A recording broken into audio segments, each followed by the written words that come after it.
I'm Jeff Barnhart, founder and CEO of CMA, where I grew up in Mercer County on the Delaware River near Washington's Crossing Park, attended high school at Hopeful Valley Regional and college at Rider University, and 33 years ago started my company in Mercer County.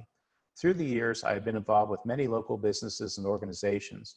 So during these times of uncertainty, it's important to recognize the initiatives and support of our local economy.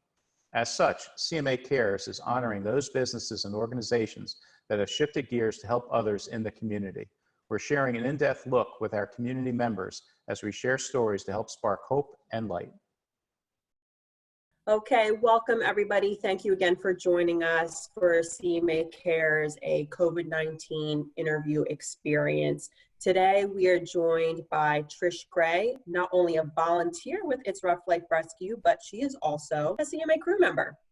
And joining us along with her today is Greg Bernhardt, and he is the owner of Bag of Bones Bakery in Hamilton, New Jersey. Welcome, guys. Thank you for joining us. Thank you. Thanks for having us. All right, so before we get into how you guys are partnering and what we're doing during this time, Greg, can you share a little bit more about Bag of Bones? Yeah, absolutely. So we are kind of like an upscale, all natural and holistic full line pet supply store and bakery. And I should flip-flop that because we actually started off as a bakery. That was how we were founded back in 2007, and is still very much a big part of our business and one of the things we focus fully on. So we're right on Route 33 in Hamilton, New Jersey. This is actually our second location. We were moved from a location a little farther down on 33 a while back, but we've grown drastically here, and we carry everything that we think you would ever want for your pets. Our focus is on dog and cat, of course. We do have some small animal and wild bird supplies as well, but we have an on-site pet bakery. We make tons and tons of our own treats, including freeze-dried and dehydrated. We have our own brand of dog food. So it's a really cool experience coming in here. And we do specialize in companion animal items. So for anyone that's looking for that type of thing, we're more than happy to help. Oh, great. And I can actually say from personal experience, I love your store. We take our little pup there all the time. So Awesome, the bakery, yes. Especially, she loves the ice cream, the cupcakes, all of that. Awesome. Good. Yeah. Custom cakes are always fun. Mm-hmm. All right. And Trish, can you give us a little bit of history into It's Rough Life Rescue? It's Rough Life Rescue is a nonprofit 501c3. We've been around for about 6.5 years. And in that time, we've rescued over 1,300 dogs. We are foster based, so the dogs we pull from high kill shelters, or we'll take them in and say if an owner has passed away and no one else in the family can take the dog, we'll take it, and then the dog is placed into a foster home. And there we take care of spay, neuter, shots, any kind of medical they need. We microchip them. We do training with them until they find their forever home. That's awesome. And the reason you guys are both joining us today is you've partnered for a new initiative during this COVID-19 climate. Could you guys share a little bit more about that? First and foremost, we love It's a Rough Life Rescue. They've been partners with us for a very long time. I think since they were founded. We were much smaller then, but it was kind of a match made in heaven because we're both kind of based here in Hamilton. But anyways, yeah, so what we're doing is we've created the Hamilton Pet Pantry, and it's kind of a co-initiative between the two of us. And we knew that when COVID-19 hit, things were going to very quickly kind of go downhill for some people financially in the area. And most of it is through no fault of their own, but we knew that we wanted to step in and help in that situation because when things like that happen, we certainly don't want any pet guardians to kind of be in a position where they have to decide between feeding their families, feeding their pets, or maybe even surrendering their pets. So especially now, we need our pets more than ever for the companionship and for the emotional support. So whatever we can do, no matter how small or big it may be, to help keep pets in the homes, we knew we had to do that. So when Rough Life approached us with this idea and said, look, we need a partner to do this, we were 100% in right from the beginning. So essentially, it's a very simple process how it works. You can actually go online. I think it's bit.ly/Hamilton Pet Food Pantry. And the H has to be capitalized. It's a little weird. But if you go, so if you find yourself in a position where you need assistance with feeding your pets, and that's dogs, cats, and small animal. We do actually have some small animal food in the pantry as well. and we were able to get more in recently.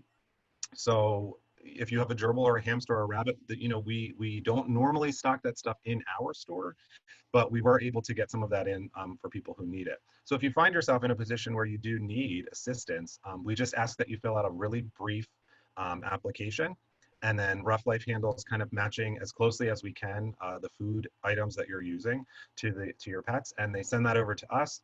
We fulfill it, and you just kind of pop into the store on Friday or Sunday each week, whichever's better for you, and you pick it up. It's easy peasy, and we hope that makes a huge difference and take a lot of the weight off people's shoulders. It's just one less thing to worry about at this point. So that's the goal. That's what we're hoping. Yeah, I mean, I think this initiative is what you said it right in the beginning. People want that companionship for their animals and the pets that they love so much. So whatever you guys can do, or whatever you are doing to help ensure that those companions aren't going anywhere, I think it's really a great thing, and it's a great way to connect to the local community in a time when we need it the most. Yeah, and it is crucial that the form does need to be filled out, and to wait till you receive the acknowledgement so that you know that we have the food in stock. Because you might, like, we just had to order, I believe, turtle food, if that's correct, Greg? I haven't gotten that request yet, but I will. Yeah. We can work on it for sure. So, yeah, you do want to wait till you get the acknowledgement. Yeah, definitely, because so that we have time, like this is a prime example, so that we kind of have time to work together to get everyone what they need. It does. We can do it pretty quickly, but it definitely does take a little bit of time and a little bit of cooperation. So, well, I know another example. We had someone who desperately needed a specific urinary food for a cat. So we worked pretty quickly to get that food in that she needed for her cat. So there are some instances when we just need some time. So that form, like Trish said, is absolutely crucial to helping us match your products to your pets. So what has this outcome been from this initiative since you guys have started it? So far, we have helped 90 pets to receive food. Yeah. Yes, and in a relatively short amount of time. So like we scrambled in the beginning because this was a pretty big undertaking, but I think that both Rough Life and we here at Bag of Bones did a pretty bang up job of getting this together very quickly and really helping a lot of different types of pets and people in the area. Yeah.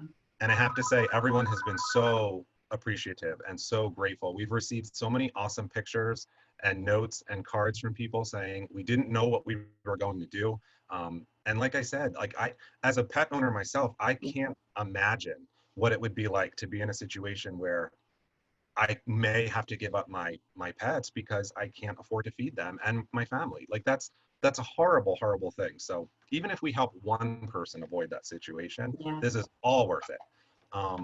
So yeah, it's been, I think it's been great. It's been tough and it's been more work, but the payoff is, getting those notes and seeing those pets that are staying with mom and dad and staying where they belong, Yeah. Keeping the family together. Exactly. Absolutely. Something that's, I think, very important for a lot of people during this time. Now, I know you guys have shared the URL, but is there any other ways that people can help spread the word of this initiative or even just provide additional resources to help you guys?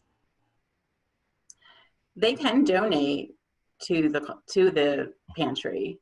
So that's one way. Yeah, absolutely. So because of everything that's going on right now, we're not taking physical donations because for obvious reasons, we don't really want to have anything brought into the store.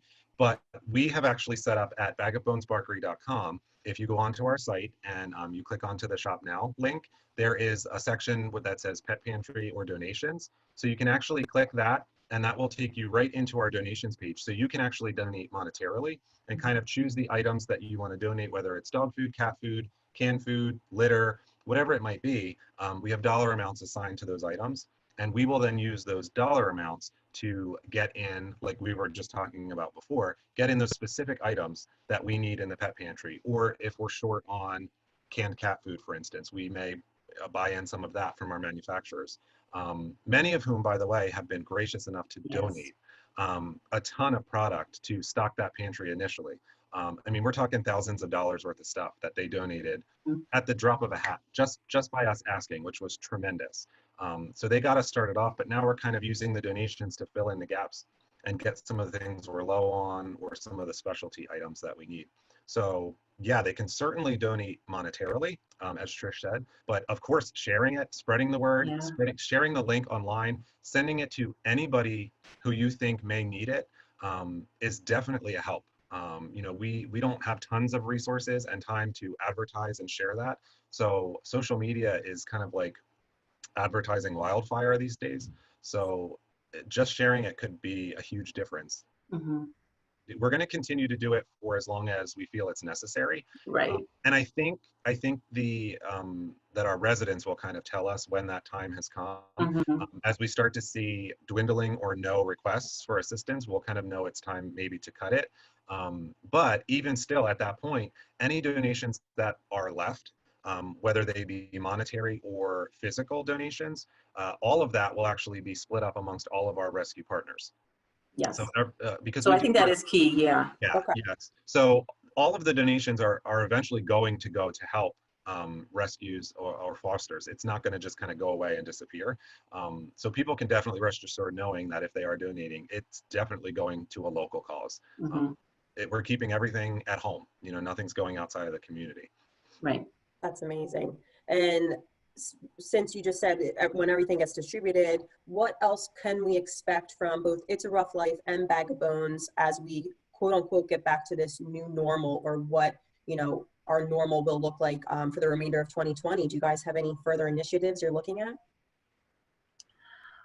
I mean, as the rescue, we really want to get back to, with everything that's going on, we can't hold adoption events.